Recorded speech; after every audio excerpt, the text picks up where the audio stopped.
Ah, what's up, dudes? Before we begin this video, just want to remind you guys there is a giveaway down below that will give you $50 if you win to dedicate either to Zenless Zone Zero when the game launches or just for your personal use. Anyways, let's get right to the video's topic. And the topic is I want to talk about is why do fighting game players gravitate towards gacha games? And I think it's a pretty simple reason why. Actually, a matter of fact, let me pull up a quick graph that I made. Here we go. So, to straight up say, FJC to Gacha, I feel like the transfer is pretty positive. I feel like we discussed that in the last few videos. And likely. Gacha to fighting games, on the other hand, I think it's very unlikely. And I'm going to give you some examples why real quick. I want to talk about this first before we start getting into why fighting game players get into gacha. And yeah, so let's close this for now. Let's close this graph for now. All right, let me get to the windows. Let me pop this up real quick. Nope, that is expression thing. There we go. So first off, okay. Now, here we are with this. This is Grand Blue Fantasy versus Rising. All right. This was a fighting game made by Arc System, and I guess done by the dudes who made Grand Blue, of course, right? So Grand Blue had Arc System make them a fighting game, and here's the thing: that's going to get more fighting game players to go check out Grand Blue, the mobile game. I think that was like the first intention, like why they did this. And the thing here, and they also kind of help with the gacha players as well by making this like a bit more simpler game, because there's like a one button special kind of game. And let me tell you, the game is still fun, despite like not having that complexity to it, like the bigger complexity of inputs, I could say. The game is still fun. I just highly recommend it. It's friendly to get into, moves are easy to do, and there's still like, you know, that factor of like skill that will always like win, right? And I got another example, actually. DNF Duel. DNF Duel is another fighting game developed by ArcSys that had a similar intention. This game was not made for gacha players. This game was made, well, for fighting game players. But it originates from... It's like a... How do I describe it? It's not necessarily a gacha as it is like an MMO, right? But the thing is, it's still... Yeah, it's not even gacha, I think. It's an MMO, right? It's an MMO. But the big thing with it is that this game was more about getting fighting game players to go check out the original game, right? Go check out the MMO. Go check out our shit. Pretty dope. Because I'll tell you right now, the DNF Duel community, it's very small. Like the fighting game community for this game, it's pretty small. Because it has its own issues, etc. That's a whole other topic of its own thing. But anyways, I want to tell you why these games were able to do this shit. And I think the big thing was it's just characters. Like straight up, you're looking at these characters like fucking open image and new open image. New tab. A lot of people are just going to be straight up sold by character design and their gameplay. Right? So if they're seeing these characters do cool shit, it's more likely they just want to play them. And that's inherently what fighting game players are mostly about. Like, here's the thing. It's not just about complex gameplay. It's not just about mechanics. I think a good amount, especially on the casual side of the fighting game community, are mostly just sold on characters themselves. Like, there is a lot of, like, you can look it up on Twitter right now of how many fighting game players have, like, an avatar dedicated to their favorite character. So once they, like, see that character anywhere, they're going to go over there. So that's why, like, the whole idea of, like, what Street Fighter X Zenless is such a cool thing to think about, is because, holy shit, fighting game players will gravitate and at least give it a try. Will they stay? Who knows? Who knows, right? Not every fighting game player plays gacha. I'm pretty sure that could be already understood, right?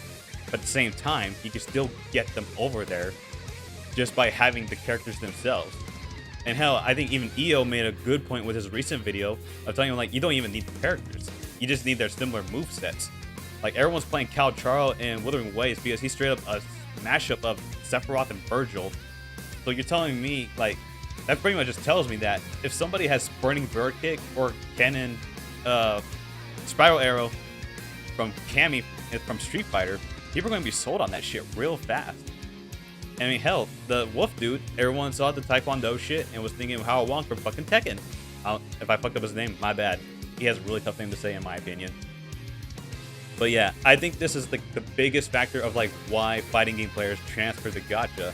You give them a good-looking character that they want to play as, and they're going to learn that character. There are characters like fucking, look it up. Here we got Juri. Juri is one of the toughest characters to play, mainly because of just her inputs alone. Because she has like really big combo links that you have to get into and know what they do to get into each other. So she's not like an easy character to play. Granted, anybody can play her, right?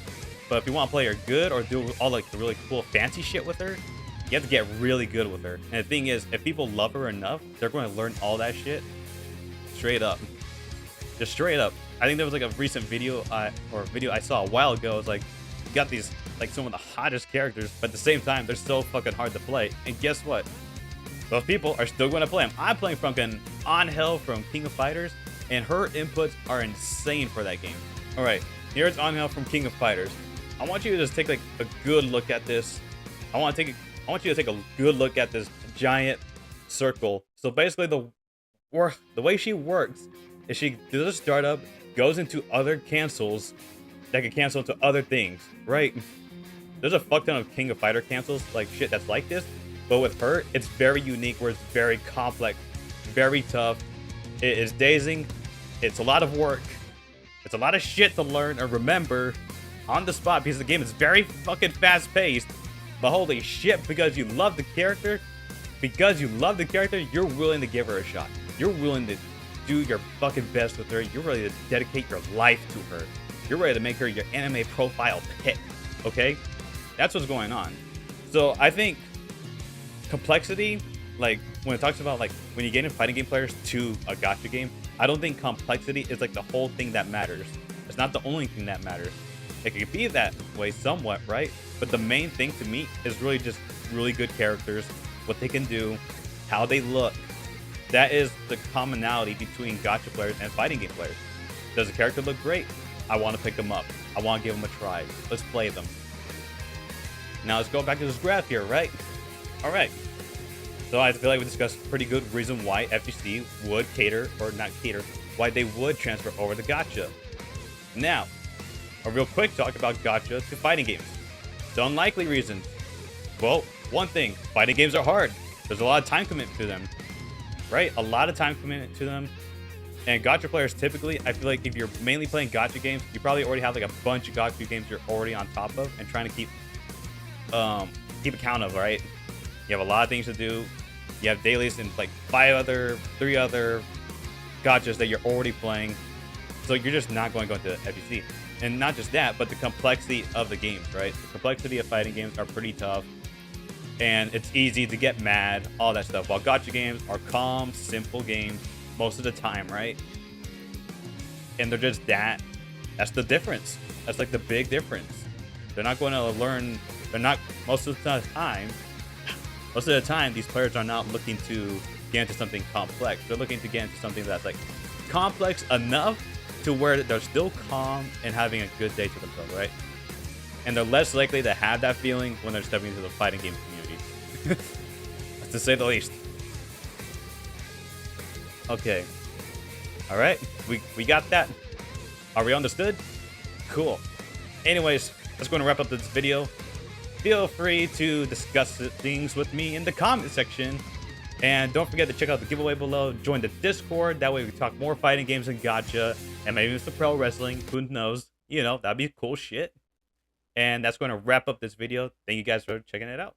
Don't forget to leave a like and subscribe. Krah!